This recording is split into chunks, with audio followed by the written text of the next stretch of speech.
My name is Rebecca, and I am 30 years old. For a long time, I have been struggling with a complex family environment. It all began when I was 20 years old. At that time, I was a lively and hopeful second-year college student, majoring in psychology. Inspired by a therapist who supported me after the loss of my father during my childhood, I had set myself a high goal to become a clinical psychologist. My academic life was flourishing, and I was blessed with good friends. I enjoyed spending time with my peers and even had plans to study abroad the following year. However, everything changed when my 52-year-old mother, Helen, became unable to continue her work due to a severe chronic illness. The illness caused damage to her joints and muscles, subjecting her to constant pain and gradually limiting her mobility. Doctors informed us that there was no fundamental treatment for her progressive disease. At that time, my younger sister, Sarah, was only 15 years old and a high school student. She was full of typical teenage rebelliousness, spending her days in a moody state and immersing herself in video games. Our father had died in a traffic accident when Sarah was still an infant. Since then, our family of 3 had been supporting each other. Our mother had supported our household as a legal secretary, but with the onset of her illness, she could no longer continue working. As her condition worsened, I felt a strong responsibility to support our family. Sitting in my small dorm room, facing a desk scattered with psychology textbooks, I realized that I had to give up the dreams I had envisioned. It was not an easy decision to make. However, there were no other realistic options available. My mother needed regular care and treatment, and it was too much to expect Sarah to take on such responsibilities at her young age. The day I went to the administrative office to withdraw from college is still etched in my memory. My advisor tried earnestly to persuade me to stay, suggesting part-time attendance or taking a leave of absence, but I knew those options would not suffice to support our household financially. Our family urgently needed economic support, and there was no time to wait. At the age of 20, I dropped out of college and started working full-time. My first job was as a receptionist at a small local accounting firm. Although the salary was modest, it was stable, and by moving back home to live with my mother and Sarah, we could save on rent. The first few months were incredibly tough. I had left behind the stimulating lectures and study groups I had in college for a routine of answering phones and doing clerical work. In the evenings, I would support my mother's rehabilitation and ensure that Sarah did not fall behind in her studies. At night, I often questioned whether my decision was the right one, but I always managed to motivate myself and chose to move forward. I once believed that a day would come when my mother's condition would stabilize, Sarah would grow independent, and I could return to school. Even as that hope faded over time, I could not let go of the possibility. As years passed, the dream seemed increasingly distant, but I continued to hold on to hope while facing reality. I started as a receptionist, but eventually was promoted to an administrative position, which slightly increased my salary, allowing me to cover our family's living expenses and my mother's medical costs. I made sure Sarah had everything she needed for school, including supplies, clothes, and funds for field trips. I was filled with the desire to provide her with the opportunities I had given up on. Thanks to my efforts, Sarah was able to graduate from high school with scholarships and support paved for her way to college. I was incredibly proud of her. It was a joy to know that at least one member of our family would achieve a degree. The moment she received her acceptance letter and tears of happiness spilled over. I took her to an ice cream shop to celebrate, just as my parents had done for me when I had performed well in school as a child. During that time, I had temporarily sealed away my dreams, given up on furthering my education, and sacrificed travel plans and personal time to dedicate myself entirely to caring for my mother and supporting Sarah. I was exhausted, but I kept telling myself, this is for the sake of the family. It was hard not to feel envious or dissatisfied when I saw posts from my college friends about their successful careers and vibrant new lives on social media. However, there were moments of joy, such as when my mother had a good day and we could enjoy old movies together, or when Sarah called from college, happily sharing her good grades and stories of new friends. These events made me feel that the efforts and sacrifices I had made were not in vain.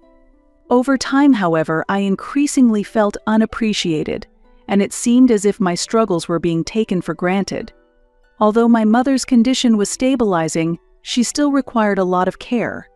She often lamented how difficult her life was, but rarely mentioned the efforts and sacrifices I had made. Sometimes she would say harsh things like, "You should be doing better, or other daughters would do more for their parents." These words hurt, but I pretended not to care. Meanwhile, Sarah's attitude changed significantly after she started college life. Initially, she would call weekly, excitedly talking about her classes and campus events. However, the frequency of her calls gradually decreased. Now, she mostly contacted us when she needed financial support or specific help, and she seldom asked about our mother or me. When I look at Sarah's social media, I see her enjoying time with her new college friends and pictures from spring break trips that are far beyond my reach. Every time I saw that, I felt the gap between us widen even more, and I was utterly clueless about how to bridge that distance. Even when Sarah returned home for vacations, she spent most of her time with her high school friends and showed little interest in our mother or me at home. However, a turning point came last week when Sarah graduated from college. Despite everything, I was genuinely happy for her success and filled with pride. I had been preparing for months and decided to gift her a simple yet high-quality watch for her graduation. It was not flashy, but I thought it would be suitable for job interviews. Remembering the thrill I felt when my father gave me my first watch at 16, I wanted Sarah to experience that special moment too. The graduation ceremony was emotional, and I was moved to tears as Sarah walked across the stage to receive her diploma. However, at the graduation party that followed, my mother and I were treated as mere background elements. Sarah spent most of her time with her college friends and her new, stylish boyfriend, Wesley. Wesley's cold glances made us feel like unwelcome intruders. When I approached Sarah to give her the gift, she dismissed me, saying she was too busy. I stood there, holding the present, feeling incredibly awkward and saddened. Holding back tears, I quietly sat in a corner of the party. That's when I overheard Sarah talking with Wesley. She was telling a group of friends how embarrassed she was by her family and how eager she was to move out and start a new job.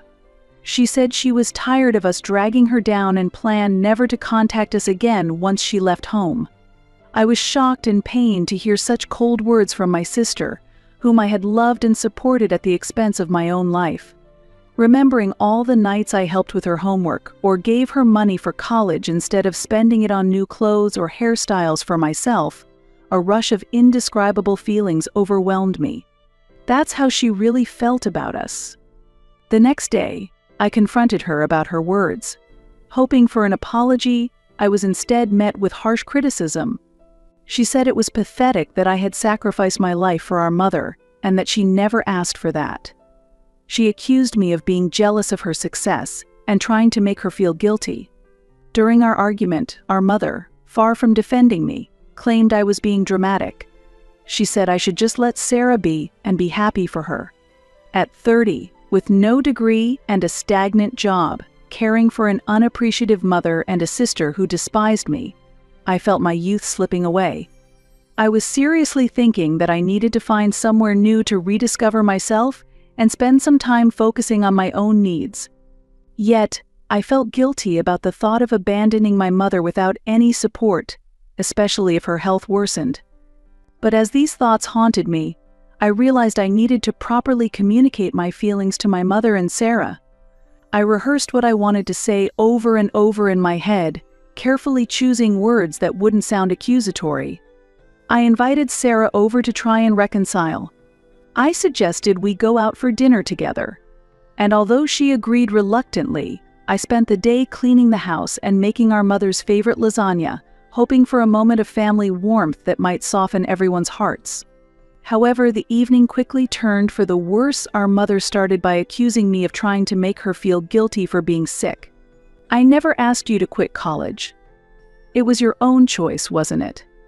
Do you think I wanted to mess up your life by getting sick?" she continued, and then brought up how she had cared for her sick father for years without complaining. I tried to explain that I wasn't blaming her, just wanting to express my gratitude, but she wouldn't listen. Sarah mostly kept silent, saying I was being too sensitive and she didn't mean it that way. But the look on her face made it clear she was serious about what she had said. She began to talk about her achievements, her degree, job offers, and plans to move to the city. Looking at me, she said, "What have you done? You're almost 30, still living at home, working as a secretary." At that moment, I couldn't hold back my tears and sobbed as I told her how much she had hurt me. I asked why she treated everything like it was my fault. Our mother accused me of trying to create a conflict with Sarah. I said, "From now on, I won't help you at all, and I don't feel the need to be involved. I don't have to sacrifice myself to protect you anymore." They reacted to my statement as if I was acting like I was the only one suffering, saying, "Don't talk like that," to which I replied, "Looking back over these 9 years, my life has been miserable." It was then that I felt there was no reason for me to stay. Holding back tears, I walked out of the house. I have never felt such a tightness in my chest before. I am currently staying at my best friend Vanessa's house, pondering my next steps. Vanessa has been my friend since high school and is one of the few friends I've managed to keep in touch with over the years. She has always been on my side. Feeling guilty, I considered returning home, but then my mother started talking about how ungrateful I am. That was the decisive moment. I have ended all financial support for them, and I told my mother that I needed to leave home and have some time for myself. She tried to make me feel guilty by saying her health would worsen if I left, but I firmly resolved to leave. I suggested other solutions, such as hiring home care or asking my sister to help, but she refused, saying she couldn't trust anyone else. Afterwards, she sent me messages alternating between blaming me and begging me to come home. I have now blocked her number. I haven't heard from Sarah at all. Vanessa's apartment isn't large, but she has offered me a place to stay. It feels strange to have free time in the evenings without having to rush home to check on my mother or do household chores. I am still getting used to this quiet. I no longer have to worry about my mother calling for help. Finding myself again, not just as a caregiver, is still a bit difficult, but I am beginning to feel hopeful about my future for the first time in a long while. It has been a month since I left home. Living with Vanessa felt like a fresh breeze, and she has been a great support. With the savings I had accumulated over the years, I decided to enroll in community college. I am currently taking an introductory psychology class and an English writing class. Returning to school and studying again feels indescribably good. When I attended class for the first time in years, I was filled with a mix of excitement and anxiety. Having not been in school for a long time, I was worried about being the oldest in the class and whether I could keep up, but my worries were unfounded. There were several other adult students near my age in the class, and some were even older than me. Balancing household duties, work, and school has been very challenging, but social life in this new environment is a different kind of stress than I've experienced before. This stress feels like it's not just about surviving, but about growing. I have also started therapy to sort out my feelings about my family. Talking to a third party has been very beneficial. She has taught me how to set boundaries and increase my self-esteem. We have explored why I felt it was natural to sacrifice myself. Last week, I ran into my mother's sister, Lynn, at the supermarket. I have always been close to Lynn, and she has been like a second mother to me. She asked why I wasn't answering my mother's calls. I briefly explained my current situation. There are moments when I feel relieved that not all the burdens fall on me alone, especially since I had some support from work and family. One day, my aunt called me to a nearby cafe for an important talk. "Rebecca, our relatives all know how much you've sacrificed for your mother and Sarah over the years. You dropped out of college at 20 and have supported the family ever since. I want to help you." My aunt decided to give me part of her inheritance. After various procedures, I received $50,000. This unexpected support has opened up great possibilities for my new life. But what pleased me more was that my decade-long efforts were finally recognized by someone. Thanks to my aunt's help, I have been able to take the first steps toward a new life. I have started looking for a new job. Last week, I applied for an entry-level position in the HR department of a local nonprofit organization and was hired. The salary is slightly higher than my current job and offers opportunities for career growth. Most importantly, the job is meaningful and aligns with my interests. Overall, I am cautiously optimistic as I continue to monitor my situation. I have also resumed hiking, a hobby I loved but hadn't had time for in years. I realize I have a long road ahead. It will take time to untangle the years of codependency and rebuild my life, but I am determined to proceed positively, no matter how difficult. Even when faced with challenges, I am learning to build trust in myself and my choices. As a result, significant changes have emerged that are markedly different from before. I was able to muster the necessary courage to make these changes. My deep interest in psychology has contributed to this. And for once, I want to experience being in a workplace where my efforts are recognized and appreciated. I am continuing with my community college classes, which are going well. Next year, I will earn my associate degree. Additionally, with the support from my aunt, I plan to transfer to a 4-year university to earn a bachelor's degree in psychology. Balancing school and work is not easy, but I am tackling it with more motivation than I have ever felt before. Thanks to living with Vanessa, I feel connected to the community, family, and friends. There are tough times, but I try not to dwell on them too much. With the help of my therapist, I am learning how to face these emotions and maintain proper boundaries. Sarah finally graduated and moved to another place to start her new job. She sent a message saying she wants me to keep doing well even in her absence. I did not reply to her message. It saddens me that our relationship could never be what it once was. I remember our close times, but I also recognize that I must accept the change. I hoped there would be an opportunity for us to talk in the future, but that surprisingly came sooner than expected. Before my sister moved out, we met up one more time.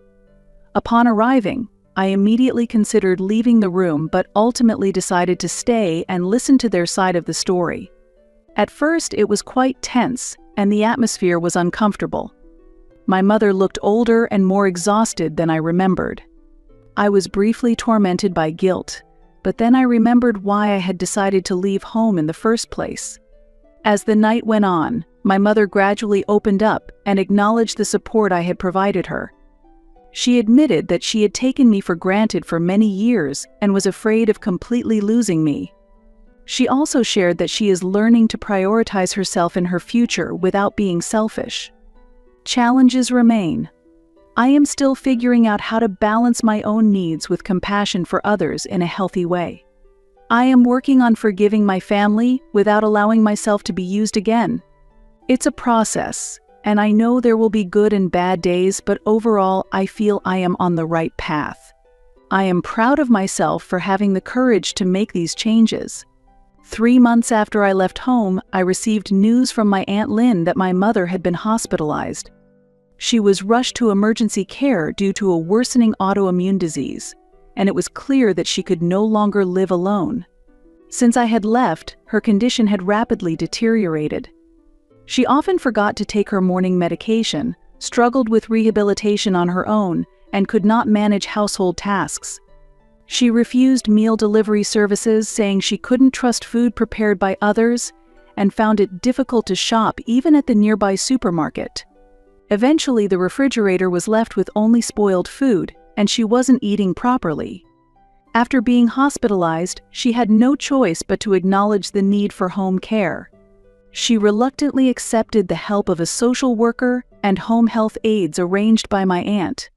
During this time, I received an unexpected message from my sister Sarah.